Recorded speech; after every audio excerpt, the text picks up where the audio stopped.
Olá, nós queremos começar mais um vídeo e antes de tudo eu quero agradecer muito a todos os que assistiram, compartilharam e deram um retorno de satisfação com o primeiro vídeo Em Casa com Jesus. Agora vamos para uma pequena série de 2 falando da Páscoa, começando no Antigo Testamento. No próximo, então, falaremos do Novo. Tá pronto? Então, aqui estamos. Vamos com o nosso primeiro vídeo. Páscoa não é apenas uma festa religiosa. É uma celebração de algo fundamental, fundamento do plano da redenção. Começou lá em Êxodo, capítulo 12, naquele dia em que Deus dá uma ordem a Moisés para uma última praga, depois de 9 pragas, 9 sinais fortes de Deus contra os deuses do Egito. Moisés instrui o povo a matar um cordeiro e celebrar a Páscoa. Para aí, vamos voltar um pouquinho antes. Lá em Gênesis 37, tem a história de Jacó. E a história de Jacó começa falando do José. Qual que é a história? Jacó havia se casado com 2 mulheres e teve outras 2 concubinas, ou seja, 4. Ele teve 12 filhos ao total.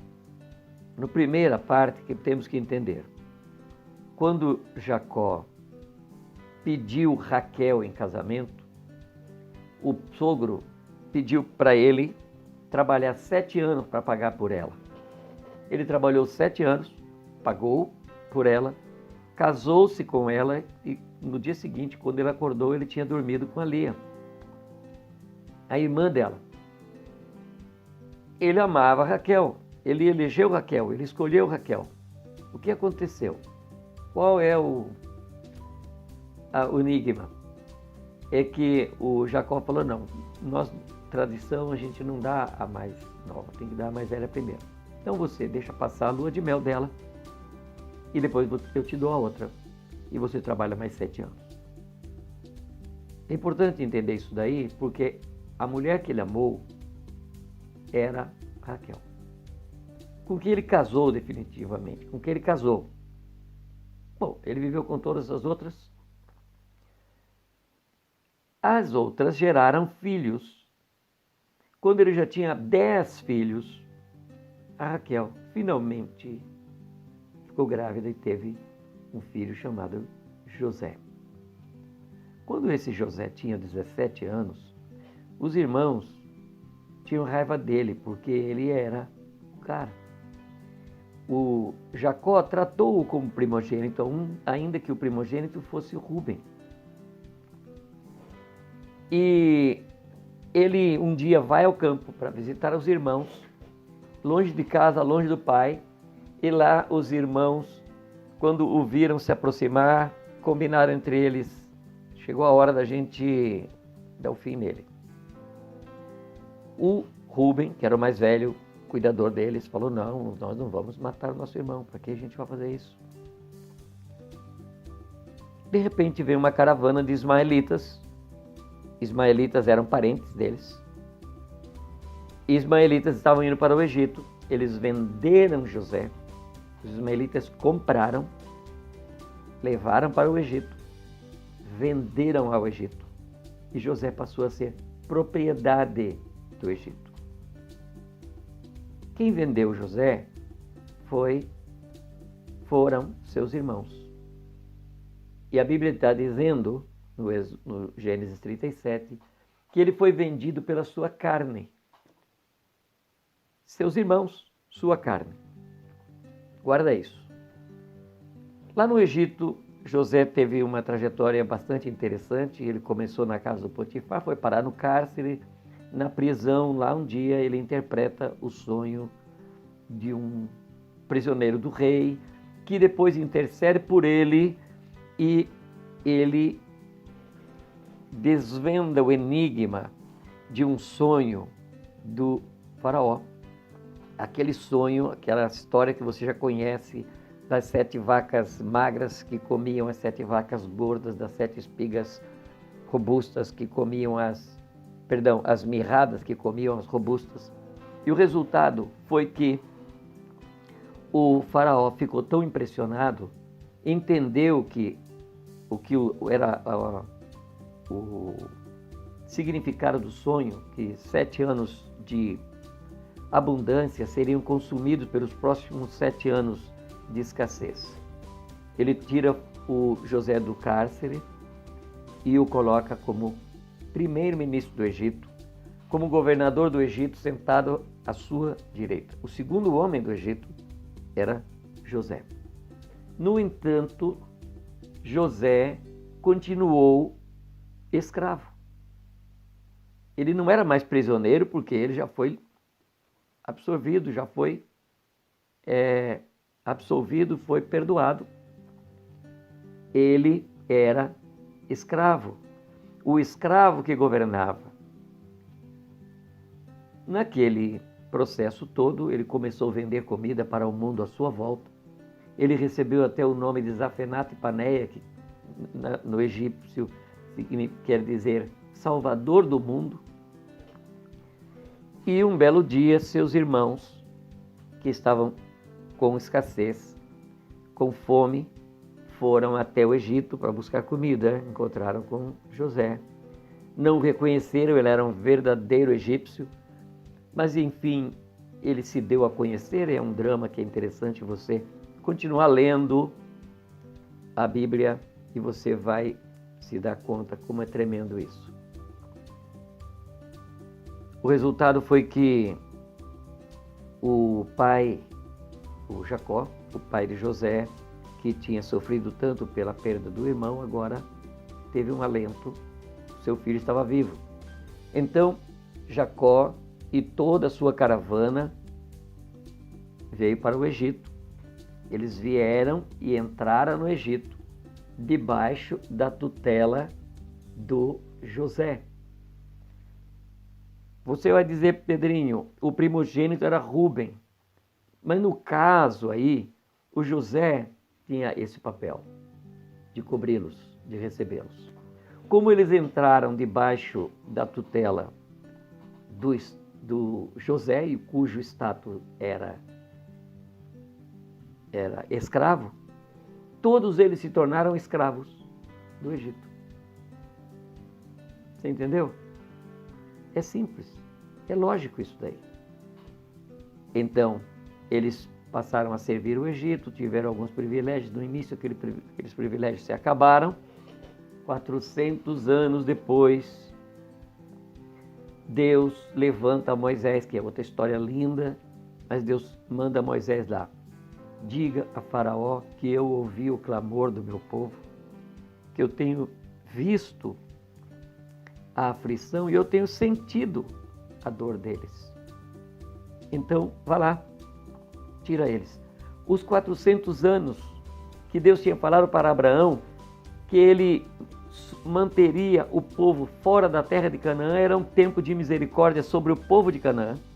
Mas agora havia chegado o tempo em que aqueles descendentes de Abraão deveriam ocupar o seu lugar na terra de Canaã. A mensagem de Moisés era para Faraó: o Senhor Deus está dizendo, Israel é meu filho, deixa ele ir para me servir, deixa ir por um caminho de 3 dias no deserto. 3 dias é o número da morte e ressurreição. Quem toma esse caminho não volta nunca mais. Morreu. Muito bem. Faraó não se estremeceu com aquilo. Então as pragas começaram, primeira, segunda, terceira, e ele titubeou várias vezes, ele vacilou várias vezes. Sempre quando ele pensava em deixar ir, até com certas restrições, Deus endurecia o coração dele. Qual era a razão por que Deus estava endurecendo o coração de Faraó? Deus falava uma coisa para Moisés e fazia outra depois, por trás. Aí que nós temos que entender. O Senhor Deus, o Deus do universo, não pode ser servido por um servo alheio. Ele precisa comprar esse servo, resgatá-lo. Esse servo tem que ser liberto da sua escravidão. Esse escravo tem que ser liberto até para chegar a servir ao seu Deus. A Bíblia diz que é impossível servir a dois senhores, ou um ou a outro. Bom, então, como é que foi resolvido isso? Aqui é uma coisa bem simples de se entender. Quando o escravo morria, ele deixava de ser escravo. Então, o processo é esse. Você se lembra que Jesus falou: quem não tomar a sua cruz não pode me seguir ou ser meu discípulo? O grão de trigo caindo na terra não morrer, ele fica só, ele não vai frutificar. A questão é que o segredo é a morte. A 10ª praga era a morte. A morte passaria pelo Egito e puniria o Egito. E morreria em todas as casas, primogênitos, em todas as casas, em todos os lugares, tanto entre os homens quanto animais. E a ordem, então, era assim: Faraó, Moisés disse ao povo: tome o cordeiro, esse vai ser um dia especial, vai ser a Páscoa. A morte vai passar e aquele que tomar o cordeiro, e esse cordeiro é feito por uma escolha da família, a família vai escolher, vai se responsabilizar por isso. É uma decisão pessoal. O primogênito pode fazer ou não, é uma questão pessoal da escolha dele. Ele só precisa saber que para ser livre, alguém tem que morrer por ele. Então eles escolheram o cordeiro, eles sacrificaram o cordeiro naquela tarde, aquela noite. O primogênito pôs a mão sobre a cabeça do cordeiro. Esse é o princípio bíblico, não está escrito aqui no Êxodo 12, mas esse é o princípio bíblico. Colocava a mão sobre a cabeça do cordeiro e confessava o seu status de pecador, de escravo, vendido à escravidão na pessoa da sua carne, do seu primogênito. Assim como Adão, nosso primogênito, pecou e o pecado passou a todos que vieram dele, a todos nós, naquela noite, o sangue do cordeiro foi derramado pelo primogênito. Aquele primogênito foi o salvador da família. Assim como o primogênito José foi o que trouxe-os para a escravidão, o primogênito resgatado, toda a família resgatada com ele. E isso aconteceu. O sangue do cordeiro manchou a porta. No meio da noite, o anjo da morte passou sobre o Egito, punindo, assim como desde a primeira praga, punindo os principados e potestades, porque o Egito é figura de um principado, é figura de um sistema anti-Deus, que está escravizando o povo que deve ser liberto para servir e andar e servir o seu Deus. E ali, naquela noite, houve morte em todos os lugares. Foi uma derrota terrível para o Egito. Mas todos aqueles, e eu vou aqui ousar dizer que, inclusive os que não eram israelitas, porque isso aconteceu durante as pragas, que fizeram caso da palavra que Moisés dizia em nome do Senhor, foram poupados. E na manhã seguinte, o faraó acordou sem os seus poderes, sem o seu direito legal, que foi interrompido naquela noite porque o escravo morreu na pessoa do cordeiro. E Faraó não teve outra alternativa a não ser dizer ao povo: vão embora, vocês não me servem mais. Eles tomaram o caminho e esse já é o seguimento da história. Mas vamos voltar com a Páscoa.